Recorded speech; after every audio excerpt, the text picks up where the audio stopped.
Aquino, and this is my novel, Carmen and Grace, recently published. And I'm here with Brenda Wilkinson, who is the author of Ludell, which is a book that had a huge impact on me as a child. I read it when I was 10, and it is inside of Carmen and Grace, and we're just here to talk about the ways in which your childhood favorite books can live on Our forever. first novels come from the same publishing company. Yes. As that was saying before. Yes, and I discovered that when I started looking for you. They're in print of HarperCollins. Yes. What is it? William Morris. Because yeah. Everybody owns. Yeah, and Harper and Row even was like, Mm-hmm. that's how it became HarperCollins. That was, and then, yeah. Okay, I think we're good to go. Shall we begin? Yep, you're rolling. Okay. So I'm Melissa Coss Aquino, and this is Brenda K. Wilkinson, and we're here today for a really special event. For me, this moment has been, I guess, a good 43 plus years in the making, as Ludell is a book that is inside of my book, Carmen and Grace, but also a book that lived on in my heart since I was about 10 years old. So I'm going to talk a little bit about Carmen and Grace, my novel, which was published this year, April 4th, 2023, from HarperCollins, William Morrow. And I want to mention that when I started writing it, which was a long time ago, it was 30 years in the making, in that I had a very long path with the book inside of me before it started to come out. And I was about 60 or 70 pages in when Ludell showed up on the page. And I hadn't thought about the book. I mean, it's not that it was a book that was constantly present for me, but it really literally jumped out into the writing of Carmen and Grace in a way that felt very significant to me. So I kind of let it appear. I started writing about it. I wrote about the way it became a relationship between Carmen and Grace, the stealing of the book from the library, the trading it back and forth, the having it across the span of their lives together. And in my book, Carmen and Grace are deeply bonded, but also they share a bond that was built inside of trauma. And I think that one of the things, as I looked back on the appearance of Ludell, is that when I first read Ludell, it was the first book where I ever felt really and truly seen. And I didn't know that that was the moment, and I didn't know that that was the book until it showed up in Carmen and Grace. So one of the things that I'm really excited in talking to Brenda about today is the way that I think our books are very different. And if you looked at them and read the back and the description, you would never think of them as linked. But one of the powerful things for me in thinking about Ludell and my book, Carmen and Grace, is how in very difficult and traumatic situations, books, when you have access to them, they can serve as a kind of medicine, a kind of healing, but also a container. Because one of the things that I remember distinctly when I started writing about Ludell, I was like, how do I remember all of this? I didn't have a copy yet because all my books from childhood had been lost. But I ordered them, and we can get into that part later. But what I did do was decide that I wanted to try to find Brenda K. Wilkinson. And I was like, I need to know where she is, if she's alive, if she's still writing, what's happening. So I figured on the internet it would be easy. And in fact, it was a little harder than I thought. She did not leave a footprint, and there wasn't as much information as I had hoped. But I did find an article, and the article was written by another fan who had gone in search of her because of the impact that Ludell had on her. And then I reached out to the person who wrote the article. And I sent her a little message, and I said, I would love to thank Brenda K. Wilkinson for this book and its impact on my life. So if you want to just give her my information, I would be very grateful. And in that course, we began to exchange emails, and it has brought us here today to Charis Books in Georgia, which is incredibly exciting because that is kind of where our connection begins. Mm-hmm. And the thing that surprised me was the great length you went to find something about me. I'm not computer savvy. I don't have a web page and things that most authors have. But Jackie Holderson came across an article that a small college here in Georgia, I forget the name, was having a book festival, and I think the theme was Lost Writers of Georgia. And she was a fan of the book, and she got in touch with me. She went to great lengths too. She called. I worked for the United Methodist Church mission agency in New York, and somehow she contacted somebody based on an article I'd written there as a staff writer, and they called me from the church and asked if it was okay to get my number. And she came out to my house and interviewed me at great length and wrote that article. And I got in touch with that college. I said, I'm not lost, I'm right here in Georgia. No, I never got a response. But so, I was quite excited to meet you too. I said, okay, I have two fans I know, Jackie who wrote the article and you. And then when I read your book, I was so moved. I think the relationship between Carmen and Grace was so similar to Ludell and Ruth and May in my book and the bond they had. And as I read your book, I saw a lot of similarities. We come from two different backgrounds, but there's something so similar in my growing up in a small southern town. And also your experience in the Bronx. As a young adult, I lived in the Bronx. My children went to high school in Riverdale. I knew that area that you write about very well. I used to jog up at the park. Van Cortlandt. Van Cortlandt Park. I lived in Marble Hill. I would walk from that area up there, so I could very much identify with everything that you wrote about in Carmen and Grace. And my daughters, they were just delighted because it brought back childhood memories for them as well. It's amazing. That's something that I didn't know until we got in touch, that she had lived in the Bronx and had this connection. Literally, Marble Hill is across the Broadway from us, where we live currently in the Bronx. And I think people will say that we're in an age where we're talking a lot about diversity and representation and needing books that represent everyone. And I think sometimes people get confused in that idea that representation means seeing people who are only exactly like you. But the idea is that the most important thing is to discover that people who seemingly are not like you are so deeply connected to you. That diversity is really about connecting with each other across these various ways that people seem to have imposed as a way to separate us. But in fact, we're deeply connected. I think in terms of the introduction, I think the biggest surprise that I had was when I realized that I remembered certain parts of Ludell from childhood. Those are the ones that appeared when I started writing. But when I went in search of the books, which I did before I went in search of Brenda herself, and I reread Ludell as an adult while I was writing Carmen and Grace, and this was several years ago now, I was very surprised by what I had forgotten, which I think was the deeper seed that had been planted in me, that I had permission to become a writer. So I think when we read our scenes, we'll see how that sort of bloomed, because what I did remember about Ludell was the comfort, both of the friendship, which I think was something that was really inspiring me to write Carmen and Grace, the comfort of friendship in difficult situations, but also the grandmother. I was raised by my grandmother, and this Ludell was the first girl I ever read about who was being raised by her grandmother, and that the mother was alive, but she was in New York City and she was elsewhere. And that to me was the starting point.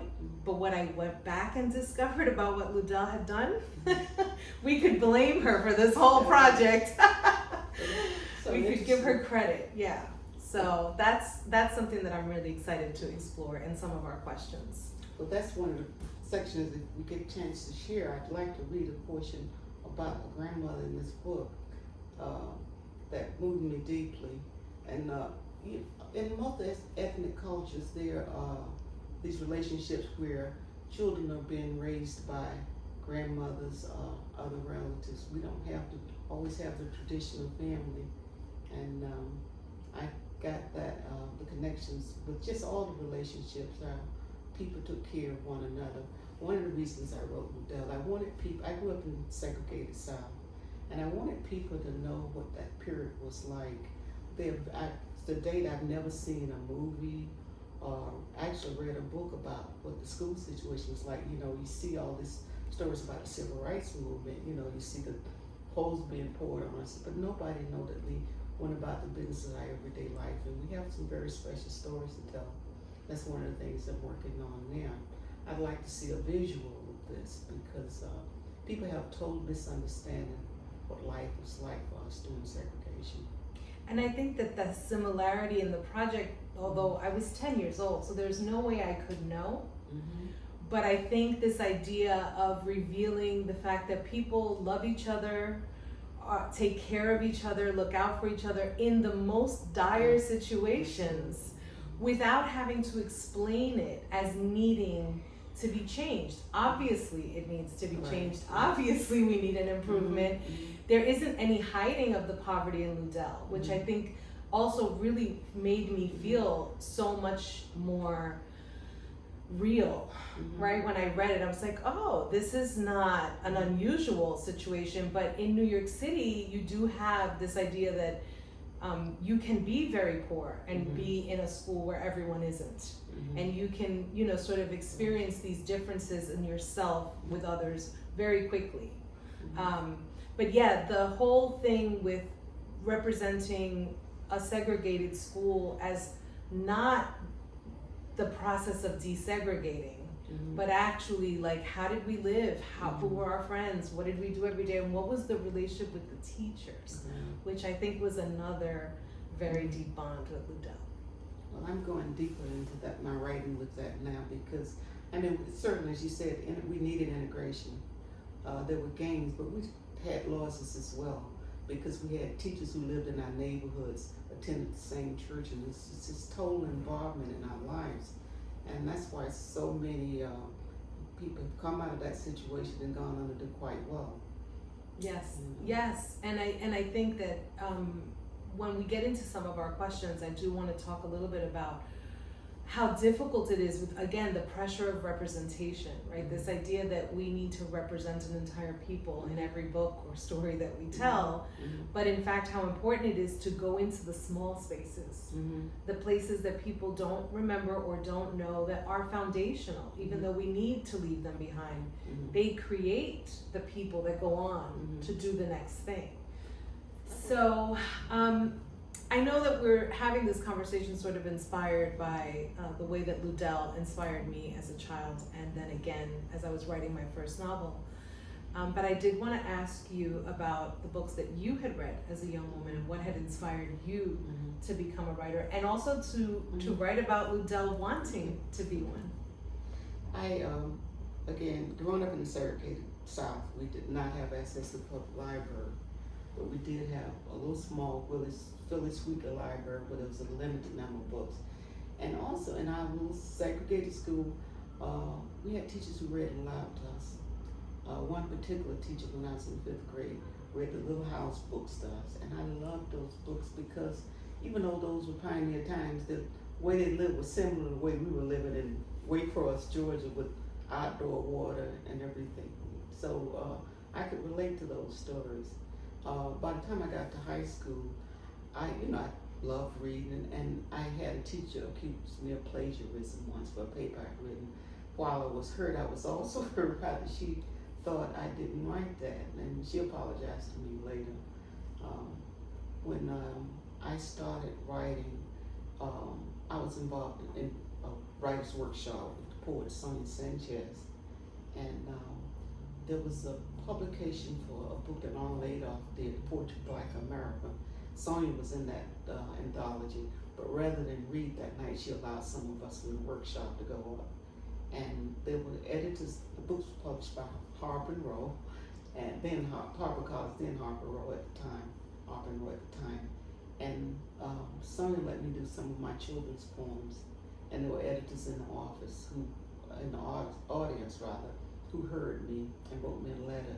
The next week I got back to the writing group. I had the letter from HarperCollins, and that's pretty much how I started. I didn't know anything about writing.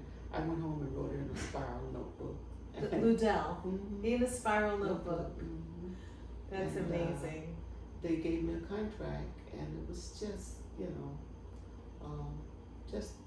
I was just surprised. I mean, I dreamed about doing it from the time I was, a teenager, but it never occurred to me that it would happen that easily. So you were discovered. Mm-hmm. Reading your poetry, the editors in the audience, that's a great Mm-hmm. story. And how long did it take you to write Ludell? Oh, I just went at it right away. Once I got that contract, I probably wrote it in less than 6 months. But I was really a, unpolished writer and everything. I actually got a big tablet and put it in little plastic sheets. Every page was horrible. When the publishers got it, they nobody wanted to hurt my feelings, but they had to take each one of those plastic jackets off and edit that book. And they were very patient with me, but And it was handwritten. handwritten. Well, I eventually typed it, but I'm Right. telling you, I put it in binders. Each page, it was very. I did it as if it was a book. Page 1, page 2.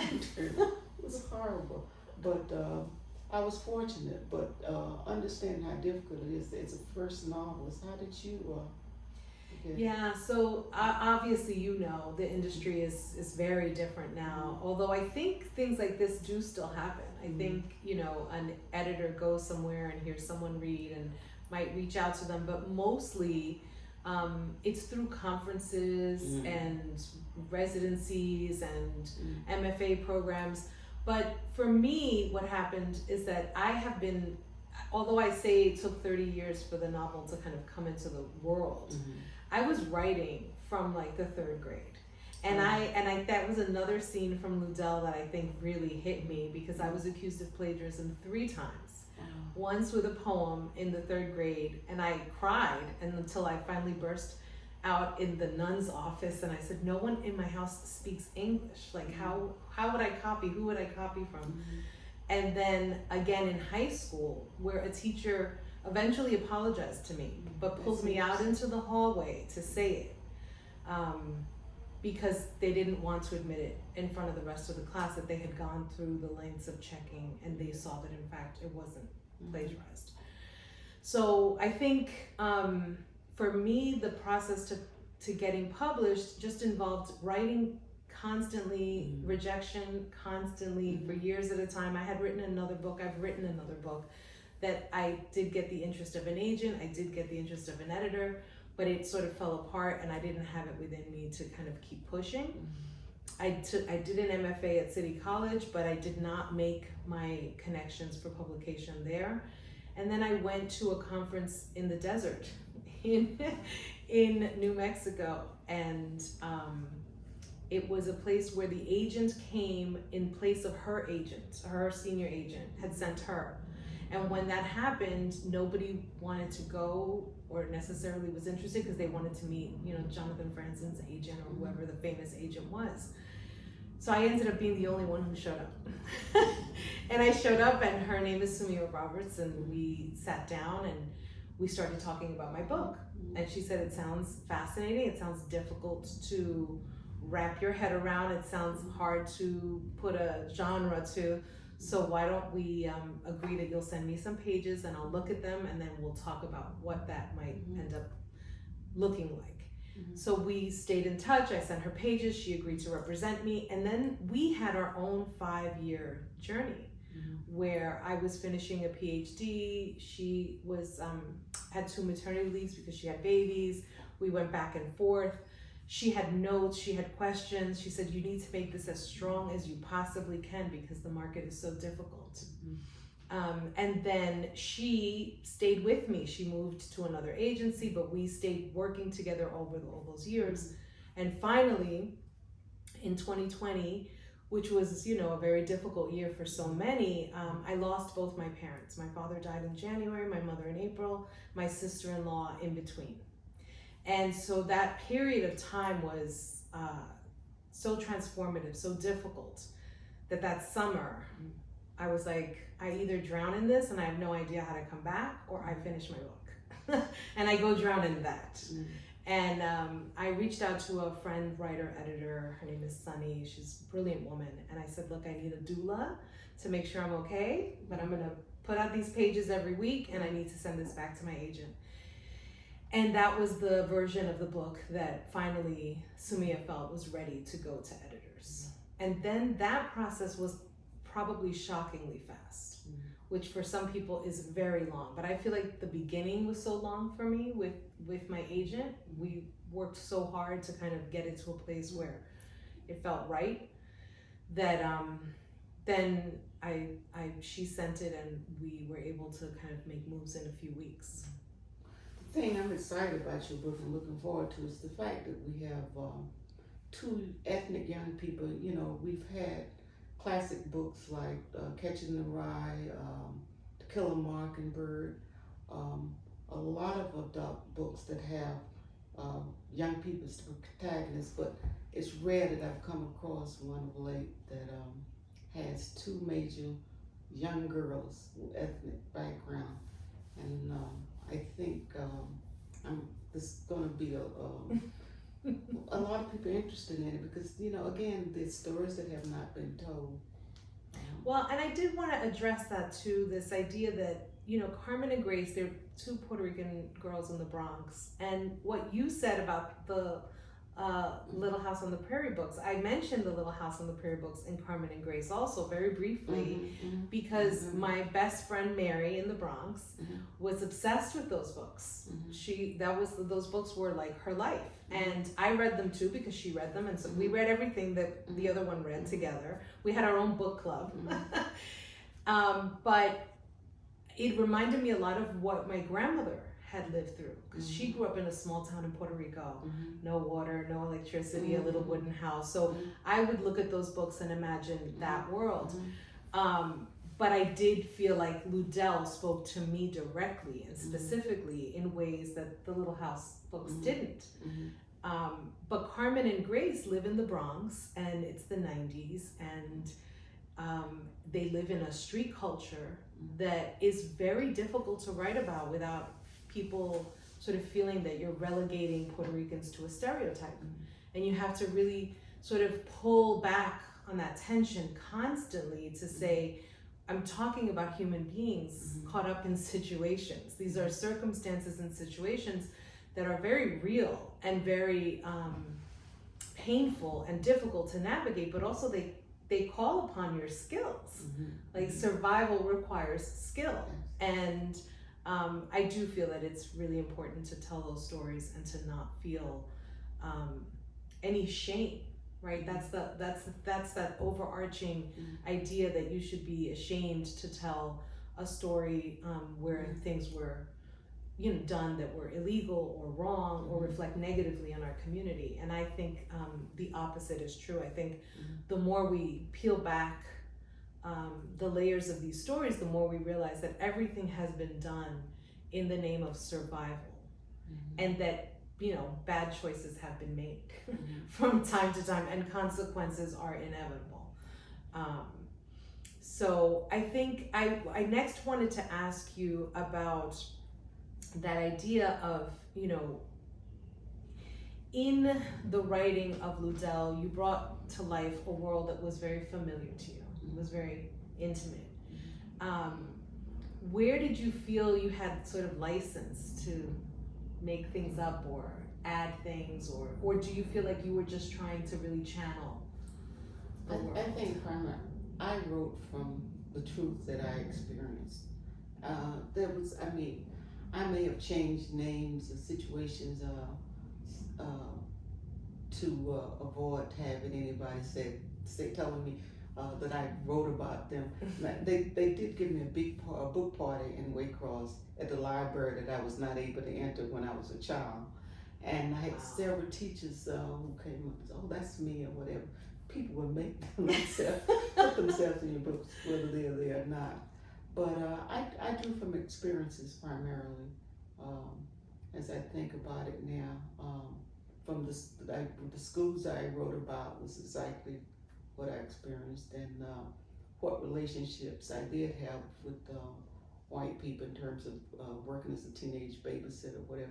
The book, there's a sequel, Ludell and Willie, Yes. that I get more into relationships outside of the Black experience that she had. But I draw from imagination somewhere. Christian Science Monitor said of my books, I must have nearly total recall.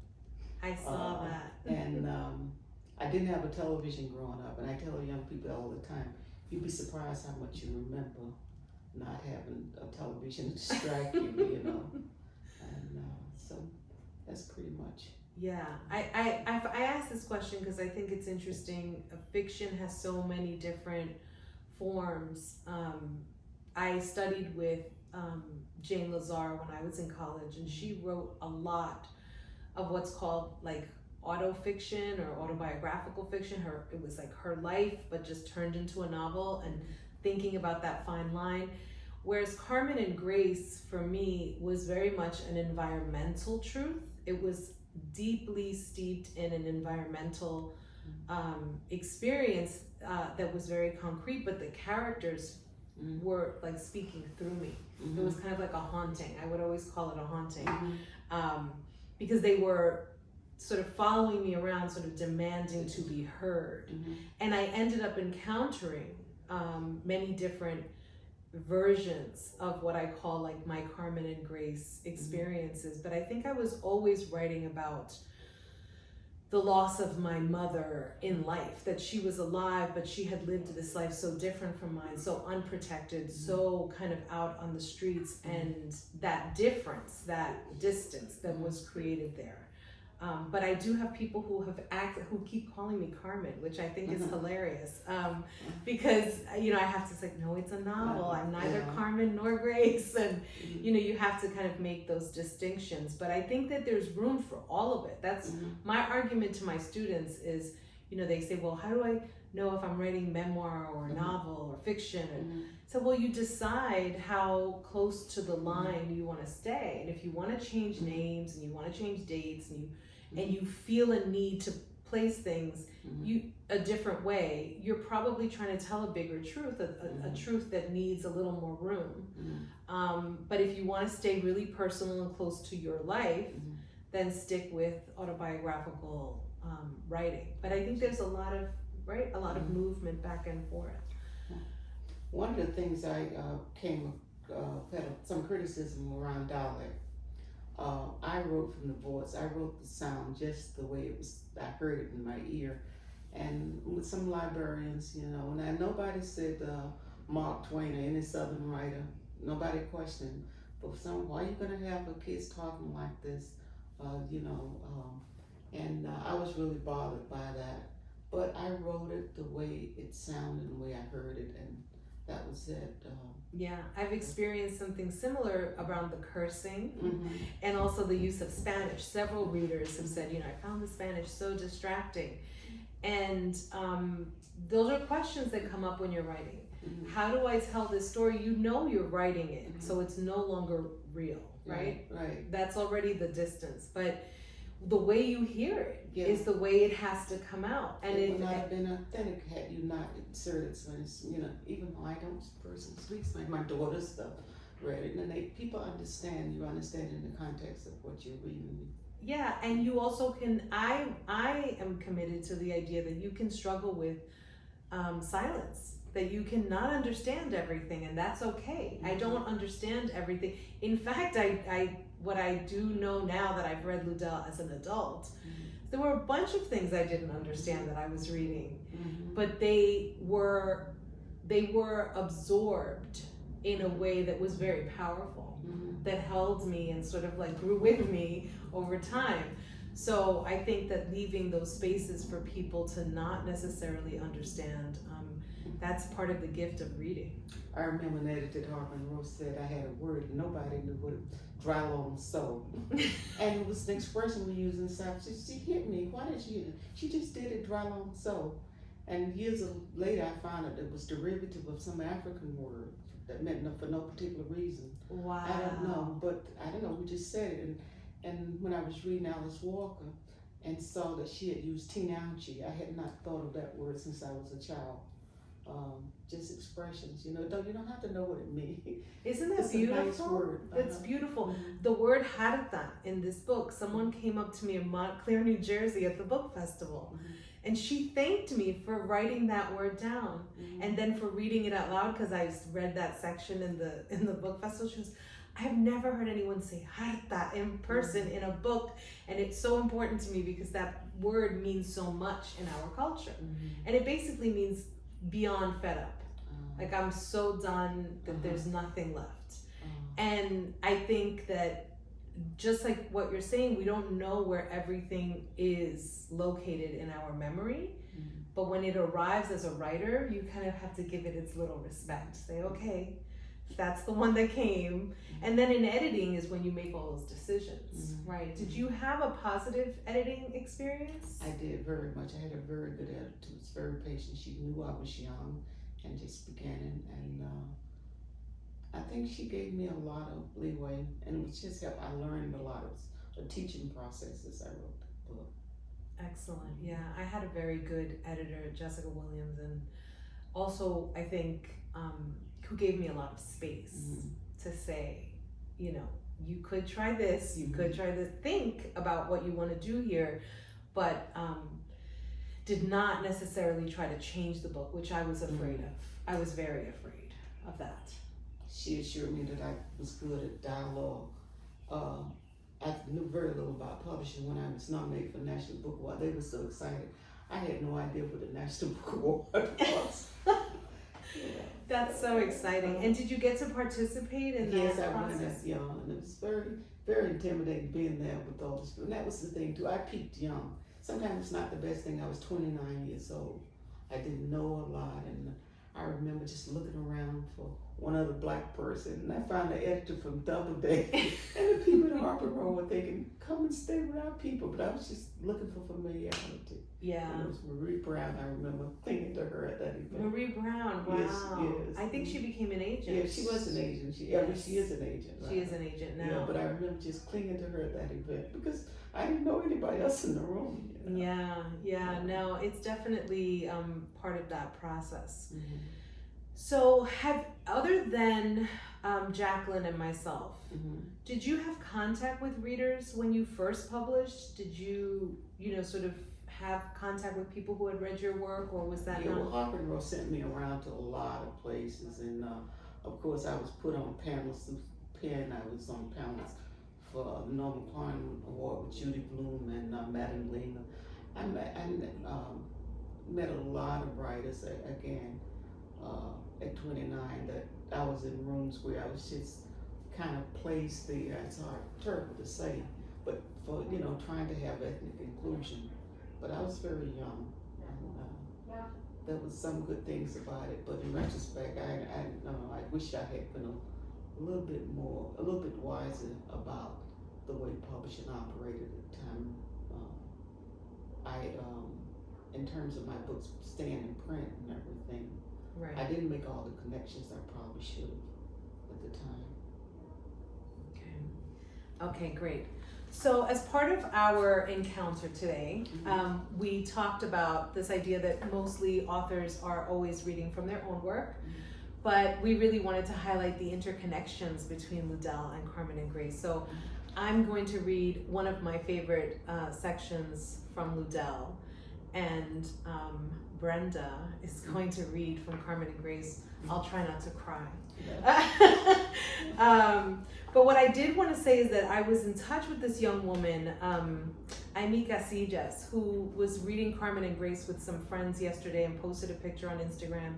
They had a dinner and they were eating some of the food that's in Carmen and Grace. It was very beautiful. And so I just, I was messaging her and saying, this is wonderful. Thank you so much. I feel so honored. And I wrote to her because she's a librarian. And I know now she's read the whole book. I'm on my way to Georgia to meet and do a video event with Brenda Wilkinson, who wrote the book Ludell that they steal from the library. That was my actual childhood book, Crime, and my heart is so full. I'll be posting on it this week. And she answered me, oh, I meant to tell you, I also read Ludell in high school and loved it. I had to go back and read the other one. Am I remembering it wrong? I think it was Willie and Ludell. And I don't know this woman. She's reading Carmen and Grace. I mentioned Ludell, and she's a librarian. So again, it's those interconnections of book love where you find the books that, although they are from somewhere different, they really are also a way that you connect back to yourself. So you have another fan that has now found you. So do you want to start? I'm going to start. I'm going to read my very favorite one of them. There's so many passages of favorites, but this is a particular favorite one. They are on their way to Florida, and they make a stop in Georgia. The next day, we took a little detour to visit Sugar's great-grandmother in Georgia.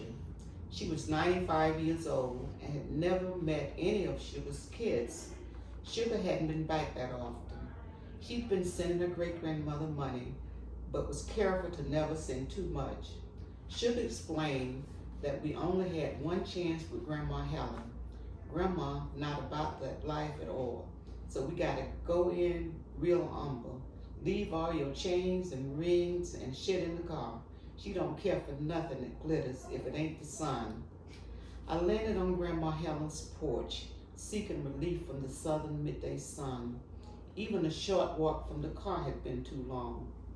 We spent an afternoon drinking fresh squeezed lemonade on a bench right under the tree where she had picked the lemons.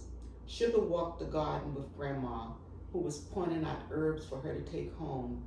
And from behind, other than the white hair, they looked exactly the same. It was her great-grandmother's body, thick and strong, tall and wide, that made Sugar and Destiny appear so different. Sugar gained weight in the world and filled spaces. It wasn't till I saw her bending, pulling weeds and herbs alongside Grandma Helen, that I realized a body was something that came to you from somewhere else. That it wasn't just making it up as you went along, eating cheeseburgers or rice and beans. Sugar even laughed like her grandma, holding herself to one side, waving at whatever it was she found so amusing, as if to make it go away. It made me think about my baby, and if she would look anything like my mother, and how that might make me feel. Destiny, according to Sugar, looked like their mother. Grandma Helen stood by the door to the house and waved us all in. Come on in now before the food gets cold. Sugar was already moving around the kitchen and signaled Santa to join her. There was a picture of Sugar and Destiny's mom, happy, in the living room. Grandma Helen saw me iron it and picked it up. She said she was pregnant with Sugar there, tall and skinny, even 8 months along. You could easily mistake Destiny for her, but there is Sugar in her belly, sweetest baby. That's how she got her name. Beautiful mama, beautiful baby girl. Too bad beauty ain't all you need. The way Sugar and Destiny told it, they were born to a stripper named Happy. They claimed to not even know her real name, raised by her best friend Loretta, and then spent summers in Georgia with their great-grandmother. According to Sugar, they'd cramped Happy's style. Grandma Helen added to the story as if she knew it. It was only half told. Ain't one of us born broken and cracked along the way. Ain't signs of it either. And neither is dancing on a pole the worst a woman could do. She put the picture down. I'll stop there. I particularly like that because even the names like Sugar and everything, and Ludell, I think there's a woman named Miss Too Sweet. And the way you talk about we are our mother's daughters in terms of the stature of the women, it doesn't matter what your diet is, you come from your people. And if you come from big hip people, you're gonna be a big hip girl.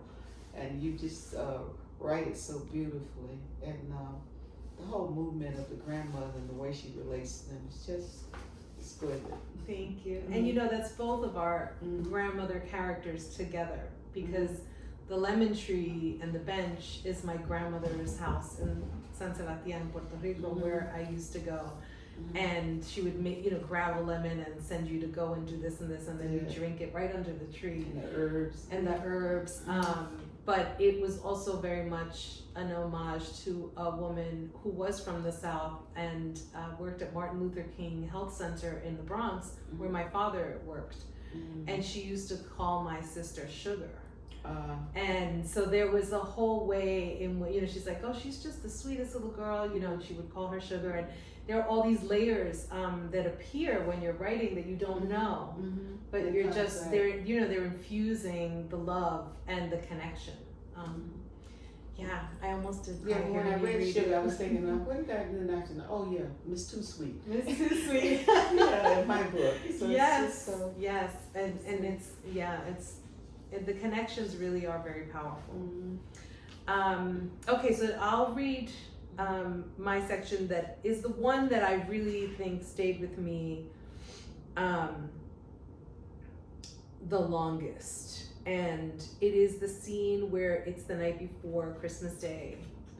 And she is so excited. Ludell is so excited, but also she's kind of stressed because she knew she wanted, she was asking for a TV, but she overhears that the grandmother's having problems, so she assumes it's not going to be the TV, but she gets sick. So suddenly she began to cough. She tried desperately to suppress the coughing, but it grew stronger and stronger. Feeling her chest tightening up, she thought, oh Lordy, not tonight. Make me stop coughing. I can't get the asthma tonight. She coughed faster now, the pain mounting in her chest, her head, her back. She felt herself becoming weaker and weaker. The wheezing set in and she gasped for breath. Reaching for the bedpost, she pulled herself up to go for Mama, who'd heard and was coming in the room. Sugar, you getting that thing again, Mama asked. Yes, ma'am, I think I am, Ludell gasped. Well, you just try to sit still till I get your medicine, she said. Ludell leaned on the bedpole, moaning as she struggled for air. Mama hurried back with the green box of asthma powder and lit a small amount in a tin plate. After about 5 minutes, the smoke began clouding up the room and Ludell's breath became less of a strain. Feeling as though she'd been running a long distance, she laid down to rest. Mama removed her pajama top, now wet with perspiration, and replaced it with a dry one. Then she covered her and stood by watching her. The burning asthma powder had drowned out all the sweet baking aromas. The odor the powder made was awful, but neither Mama nor Ludell minded or much noticed with her gasping so for life. Miss Lizzie suffered from asthma too. It was another reason Ludell felt a special closeness toward her. Everybody around knew how bad Miss Lizzie would get the attacks, especially when the pecan trees were blooming. The first time Ludell had had an attack, Mama had been advised by Miss Lizzie on what to do. Lucky for Ludell that Miss Johnson had happened over when she did, because Mama was thinking it was a bad cold and was about to give her a big dose of castor oil. Miss Johnson had thought it was asthma and suggested that Mama send for Miss Lizzie, and she'd come and confirm that it was. That was last year. Since then, Ludell had had it 2 more times, but no more. It had been so long since it bothered her that Mama had told everybody she believed Ludell had outgrown the asthma, and now here it was, coming back on her at all times at Christmas Eve. Mama had left the room and now returned with some warm camphorated oil. She lifted Ludell's top and gently rubbed all along her back and chest with the oil. Afterwards, she tucked her good and stated that Ludell was only to get out from the covers for the use of the toilet, and that she was bringing in the foot tub for that. When she came back with it, she brought along a chair from the kitchen and placed it in front of the fireplace. It's amazing you can still do this, huh? She turned, leaned over, and rubbed Ludell across her forehead. How are you feeling now, baby? Better, Mama, much better. You gonna let me go outside tomorrow? We'll see. We'll see. You know, I feel the pain almost with the asthma. You know, I was asthmatic as a child. The thing about doing historical fiction, you know, you tell a story, there was no going to the doctor, no going to the hospital. Now they talk about children having to have the little pumps with them constantly. And it was still the grace of God I survived, because I was very sick. Yeah. And it was a neighbor sharing her asthma medicine that kept me alive. And that scene is, it had this, thank you. Oops. The asthma medicine that you described there is not something that I'm familiar with, except that now there is a machine, right, that gives you the medicine directly in that way. But the rubbing of the oil on the chest, there's like literally no illness that in Puerto Rican or Latino culture you don't get the Vicks and the vapor rub and just start rubbing somebody's chest and their back. Whatever they've got, if you put some Vicks on it, it's gonna be okay. But it was very specific that my grandmother would do that for me. And I didn't have chronic asthma, but I had asthma when I would get very specific kinds of allergies. And the rubbing and that way that she knew she wouldn't leave until she saw Ludell asleep, which is at the end of that scene. The intimacy and the specificity of the smell. I remember I was reading this book on the fire escape in my apartment and where I lived with my grandmother. It was a 1-bedroom, and I shared my bed with my grandmother till I was like 13. And so, you know, there was always that, like, if you weren't okay, she didn't sleep, but the comfort and the taking care of and the way that she would say, you know, sweet things to her. In our culture, everybody calls both the children and the parents mama and mamita. Like, the little girl is mamita too. And that is a huge theme for me in Carmen and Grace, is the way that in our cultures, mothering is multi-generational, right? It's kind of a power that circulates. It is not just from the top to the bottom. And there's many generations involved. So that scene, I never forgot it. And I remember when I was reading it as an adult and I was writing Carmen and Grace, I could smell it. I was like smelling the Vicks and remembering that moment. And I think that part of the ways in which reading is powerful, I thought that I had Ludell sort of like hidden inside of me, and it came out with Carmen and Grace. But when I read this last scene, and this is the last part that I want to read because it's just a little tiny section in the back, when the teacher apologized to her, and it's the end of the book, and I didn't remember this. I didn't remember it. And when I read it as an adult, I really, talk about crying, I burst into tears because she is talking about her desire to write and how the teacher had sort of inspired her to keep getting better. And to Willie, she wrote poems and letters, and more of them. He lovingly collected them all together and made himself a cover. One day she told him that she wished she could be a writer when she grew up. And he replied that she already was for him anyway. Leaving Hunter Hill that year, Miss Stevenson's parting words to the class were, "It's your own little red wagon. You can roll it, pull it, or drag it. You can even stand still, not move it at all, or go no place at all." And so Ludell would discover. And when I read that section again, I remembered that, in fact, sometimes books are not just held inside of you, but they're holding a part of you. And I really felt like that part of aspiring to write and aspiring to connect and communicate these lived experiences, but also these dreamt experiences, because I feel a lot of the stories that come through me are these stories that have surrounded me, right? They're ancestral and they're communal, and they just come knocking on the door. That part of me was held in Ludell until it was able to really fully emerge. And I'm just incredibly grateful that I got the opportunity to. And so am I. And everything you're saying makes sense. And just this morning, my daughter was talking, my younger daughter was saying, this book is so spiritual. You know, we don't understand why things happen, how things come to you, but there are things outside of our understanding. The fact that we were able to connect, just seems like a miracle. It was obviously meant to be. Yes. Yes. Just accept it. Yeah. And that it's a great gift because we were connected back then as well, right? Without ever having met. I never imagined that, I mean, I think when you're a child and you're reading books, you don't care about the author at all. Never. You don't know where they're from or where they live, or they don't matter. you're inside the book, and the book is then inside of you. And that's how it sort of can flow back, however many decades later. That expression in the end was just a saying that the teachers would have about whether we or not we did our work.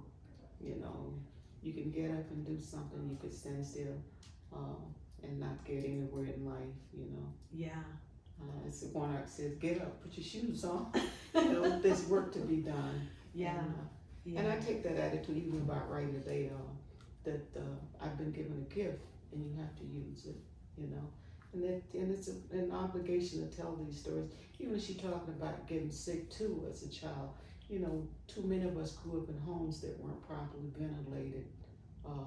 Just, you know, and that's why we were sick a lot of time. That's why my asthma was exacerbated by the circumstances of how I live.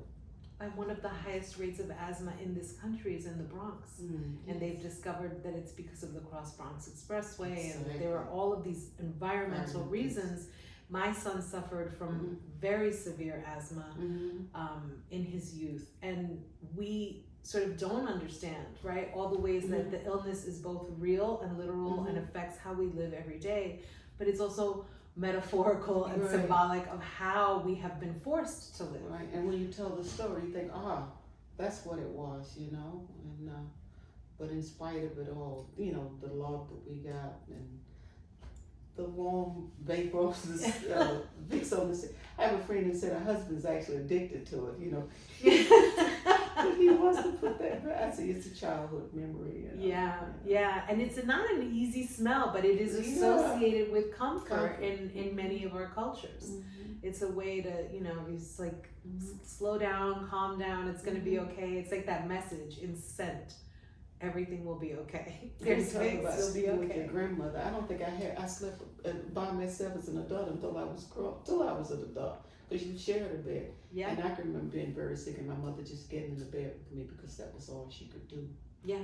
To bring that comfort, you know. Yeah, no, absolutely. So many beautiful connections. And so this has been an incredible experience. And if you have any other questions or things that you would like to say, I want to close on your voice.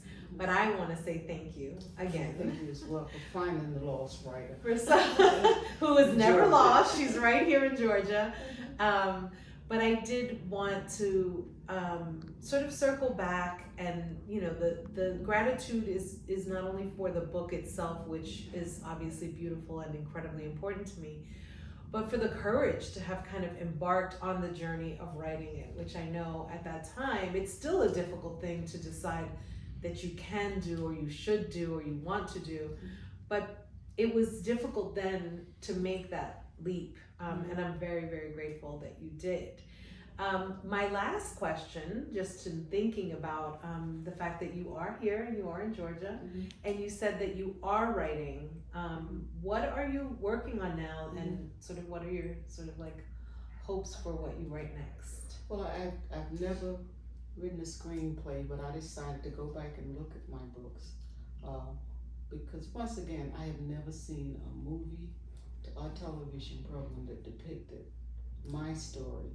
So I'm studying up on what it takes and waiting for Oprah to read my book because she was raised by her grandmother too. You know, and did you hear that, Oprah? And Tyler Perry's right here in Georgia with the studio, so I'm convinced that somehow, the same way I'm convinced about your book because there's so much drama in there, I just know it would make for the perfect movie. So I'm studying the skill of screenwriting right now. I have some short stories I've written about growing up in the 50s, but right now I'm concentrating on just trying to see if I can develop. Not so much that I would write the script myself, but the beginning, if it comes to the point where I've had a couple of times that people did approach me and nothing came of it, and that I would be ready. That you would be ready for that. That's excellent. Do you have any other closing remarks, or we just want to say? I just thank you again. I so appreciate the time you took to find me and get me moving a little. Well, this was wonderful, and I want to thank Charis Books. Charis Books stands as its own place of power and sharing stories and sharing books, and to help us tell the story, gather. I was going to come and visit regardless, but being able to make it part of the sort of promotional activities for Carmen and Grace, but also the literary activities of being a writer. This is one of my great honors. This is my first literary pilgrimage. Sort of, I am going specifically to meet a writer that made a huge impact on my childhood and then again on my writing life. So thank you to Charis folks for supporting. That's yours.